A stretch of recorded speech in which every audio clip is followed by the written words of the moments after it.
Hey guys, it's me, PaPokeman, and you might remember my last tier list video. But it did very well, and I was very happy with how it did. And we've had a couple of new characters come to Marvel Strike Force, and some characters have been changed. So I decided to take a second look at the tier list, maybe move some characters around, talk about where the new characters are going to fall on the tier list. And this time around, I decided to bring a friend along. I brought ValleyFlyin today to talk about the tier list with me. Hey, what's up, guys? How are you And, doing? I bet they're doing good today. So we have two characters that I did move. Now, if you look through the comments section on the last tier list video, there was a lot of comments about Jessica Jones and Hawkeye. People were very dissatisfied with where I put Hawkeye on the tier list. So I looked at Hawkeye. I spent many nights laying awake in my bed thinking about Hawkeye. And I decided people were right about him. I underestimated him. He's definitely an A-tier character with his blind, his damage. I just think he's an all-around, a very big help to your team. What do you have to say about Hawkeye? I think he's one of the better characters in the game. I mean, you could even make an argument that he's S tier. I mean, definitely lower S, upper A, because in the beginning, or towards the mid, in the beginning, he's not that good. But once you start to level up some of his skills, that second skill with that Dispel on three different buffs that the enemy has is huge. In the beginning, it's one of the only multiple buff Dispels that really works on tanks, because sometimes tanks have more than one buff. He's really huge in the mid stages of the game, and I still use him in the later stages of the game as well. He's a solid character. That blind kills it, man. Blind to the whole team, potentially. I completely missed out on the blind. The blind is crazy. And the other character was Jessica Jones. Now, I didn't change her as drastically as I did change Hawkeye, and I know some people are still going to disagree with Jessica Jones in terms of where I placed her. Personally, I do agree that she had a little bit more utility than I gave her credit for. Her energy's great. She can remove some effects from other people. I just find her damage to be a little, but I know Valley does feel slightly different about Jessica Jones. I think she should be ranked a little higher on this list. I think you're underestimating the energy that she gives out a little bit more. And then you look at what role she has on the team too. She's not a damage dealer. Same thing with Hawkeye. Hawkeye is not going to be the damage dealer. Black Widow, one of the best characters in the game, not really a damage dealer. So for her role, you know, she could dispel all the debuffs on her whole team. She could dispel all the buffs on one character on the other team, and then she's giving out energy on two of her three main skills. I think she has a lot of value. I think she's what makes that defender's team run, really, because without her giving energy to the other characters, they're not going with their special skills as often. I think that's huge. Yeah. So now we're going to take a look at the rest of the characters that we put low on the tier list. And I think we should probably talk about why we don't like the characters. Now, if you are interested about how we'd maybe improve these characters, I might be doing a video with somebody special later on talking about how we'd improve these characters. But I'm going to talk about Valley right now of why we don't necessarily like some of these bottom tier characters. So I think we should start out with Scientist Supreme. Personally, I like the concept they're going for with her kit, the whole idea that she debuffs her team, but in return she can eventually buff them. But I just think there's too much time that her team's debuffed. These go like a whole round being debuffed. You'll be lucky if some of your team survives to be buffed after that round. I just think they need to speed her up. Or maybe if she didn't even debuff her team in the first place. I think she's kind of a confusing character. I think I like that they went unique with the AIM characters, but in practice, in using these characters, they just are very, very underwhelming. And I gotta tell you though, I love Scientist Supreme when she's on the other team. I love watching her debuff her whole team. It's freaking awesome. When you see all of them with defense down or slow, and it's just... But yeah, I would not recommend farming. I haven't unlocked her. I haven't even tried to unlock her. I just don't see a lot of value when she's debuffing her whole team. I don't care if she could flip them a turn later. Just that whole turn, you're just wasting. If she gets defense down, you could die before that even happens. If she gives slow, you're not taking another turn for a while. It's just, I don't know. I like that they're trying something different, but it doesn't really work out to be very good in practice. So she's bad. Then, yeah.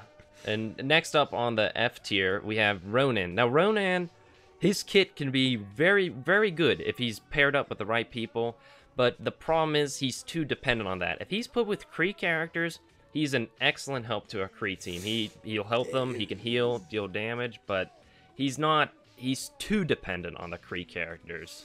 Yeah, I mean, what do you have to say about I him? mean, I don't have his kit pulled up right in front of me, but I think his heal is only on Kree, right? It's not for the whole team. Yeah, it's only Kree. Yeah, so that's really silly because most of the characters in the game that are solid aren't in the Kree class. Maybe when Ultimus gets into the game, that'll help. But Korath is pretty good, and then there's some other minions of the Kree that are pretty good. But Ronan his damage is so low, and he is his ability to put what do you call that? The ability block on the other team is just it's nice, but his damage is low. His heal is only for Kree characters. He just doesn't have a lot of value. Maybe if they changed some of the percentages or took that only on Kree characters off of his kit, that might help him. But I know you're going to discuss ways to help him in another video. But as it stands right now, he's just a bad character. Just doesn't offer a lot of value to any team right now. I mean, maybe a Kree team some value, but even then, just he needs his numbers changed. Those percentages on his damage and everything are just way too low when you compare it to what the other characters do. Speaking of confusing effects on skills, we have Iron Fist. His every character has like their big skill. Their third skill is usually their heavy hitting skill, that game changing skill. And we can look at Iron Man. He has his Unibeam skill, does a massive amount of damage. We have Iron Fist.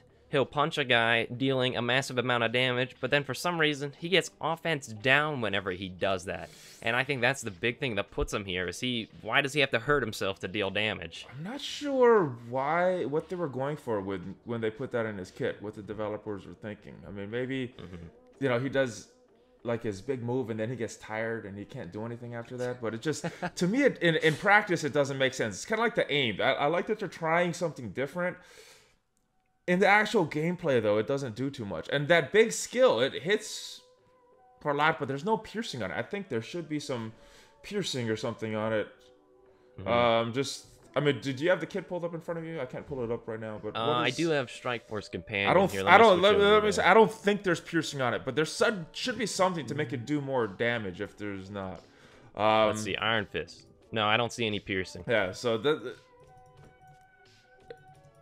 if you're trying to attack a tank with that thing, it's not going to do a lot of damage. So he's just I don't know why they throw it there. Why does he need an offense down? He's not.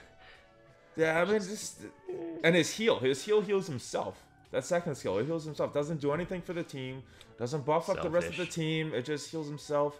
And then his passive has a real low chance to heal the rest of his team. It's just his kid needs some help. Yeah, he's missing a little bit. He might actually have a little bit too much on his kit in some cases.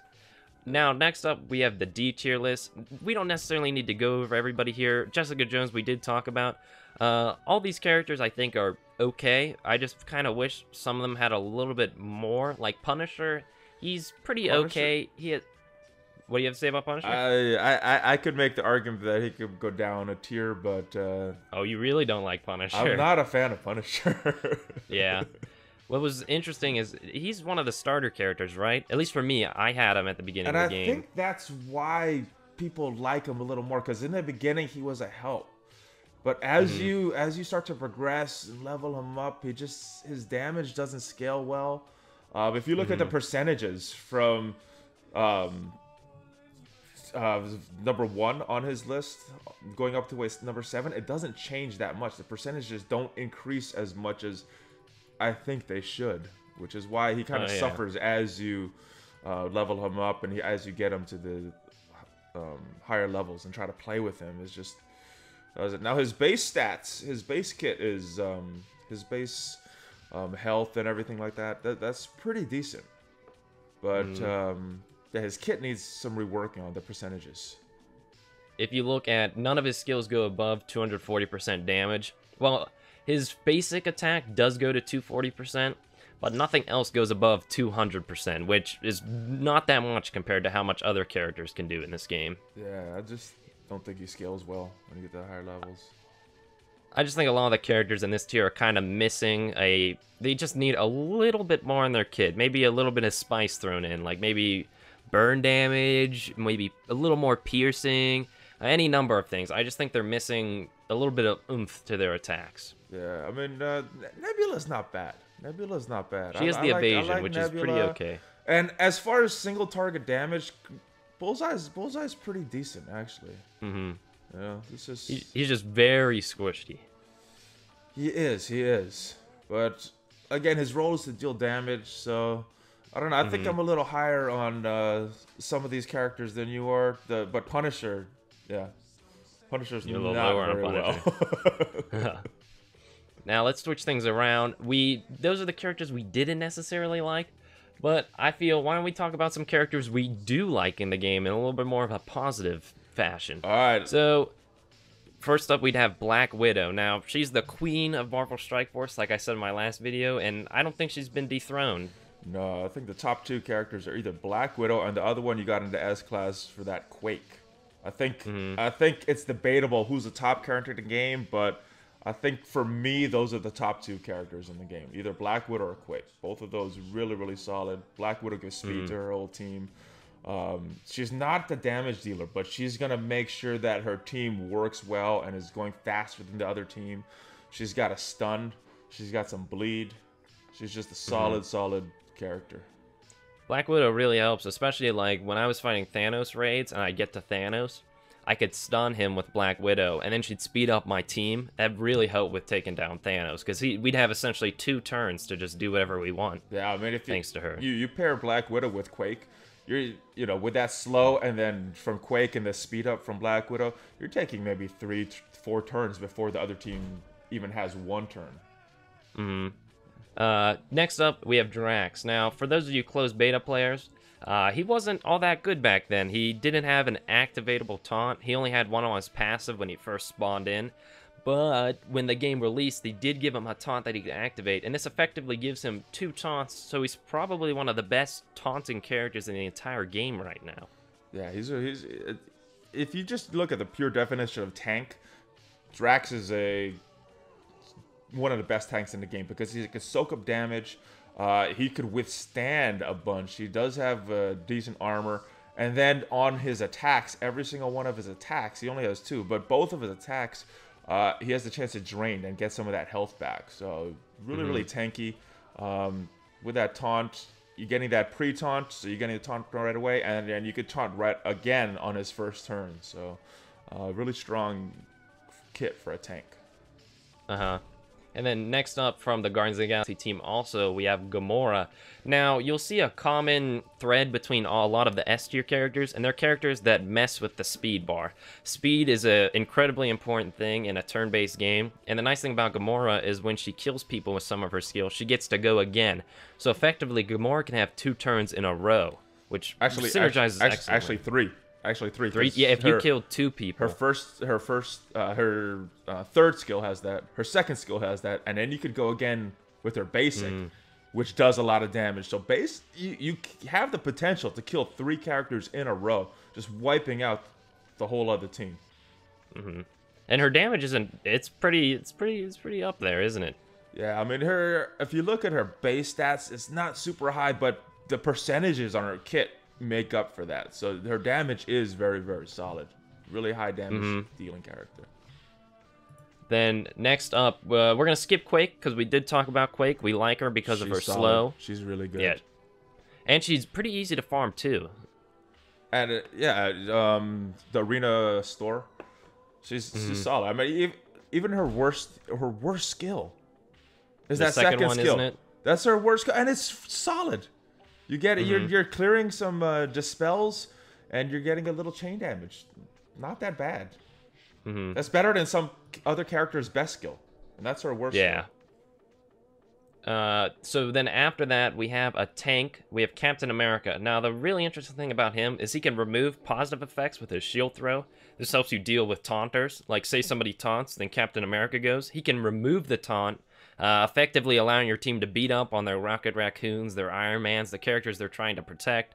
And on top of that, if you pair Captain America up with Avengers, you can have around a 50% block chance, which it almost makes you receive almost no damage when you have that much block. Yeah, you're only taking damage half the time if you're blocking every other shot, so it's really solid. And then you got his second skill. His second skill, I think, is one of the best skills in the game, that Inspire.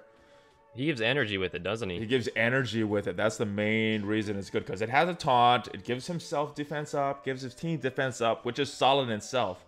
But then you also are giving energy to your team. It's just, that move is crazy. That's what makes him one of the best characters in the game. Yeah, Captain America is just like an all-around solid character. What's interesting, though, is the next S-tier, Crossbones. He may be classified as a tank, but he's not necessarily up there because of his tankiness. Well, why don't you tell us what we all like about Crossbones, Valley? Detonate. Man, that skill is so good. I'll pull up the percentage. Let's see what it's like. You can get up to 510. It's a lot. It's huge. I keep saying this, and I've never checked it, but one of my alliance mates told me it's the 8th highest single target damage dealing effect, but it's not a single target. It's to everybody, and I haven't looked at the numbers to confirm it, but regardless, it is a huge damage skill. Crossbones can change the tide of an entire battle with that skill. Now, you might be a little higher on him than I am.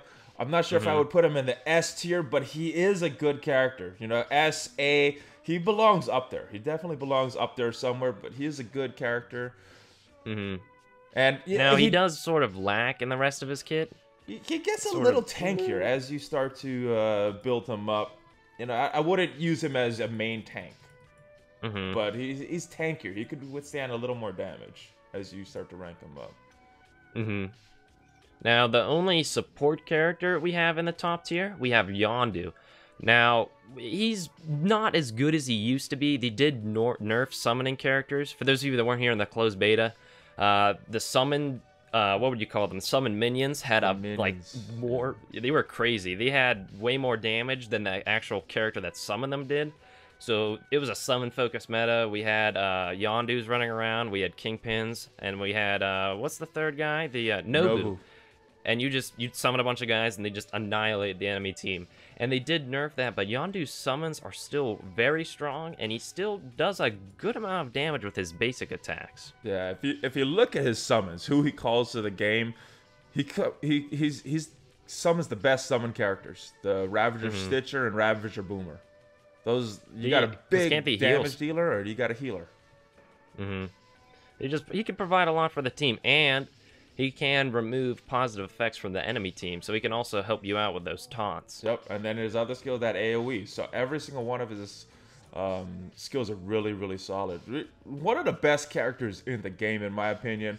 You get him from day one, unlocking on that Heroes node. He's going to help you beginning game. He's going to help you mid-game. End game, he's still viable. Now, I've said this before. I don't know if he's still going to be on your A team, because most people probably will start to shift to Avengers or a Shield team. But he's still going to be one of your top characters, even if he doesn't make it to your A team, providing a lot of value to whatever team you put him on. He's very, very valuable, in my opinion. So that about wraps it up for the hero tier list. But as you guys know, on my channel, I'm not a big fan of minions. I really don't like them. And there are actually a couple of minions who do deserve to be on this list. So we're going to be handing it off to ValleyFlyin, and there's going to be a video on his channel talking about where he thinks a couple of some pretty nice minions belong in this list. So if you guys are enjoying the tier list and you want to actually round out your roster a little bit more than just the heroes, we're going to have the link down below to Valley's video. So I hope to see you over there on Valley's channel. I'll see you there.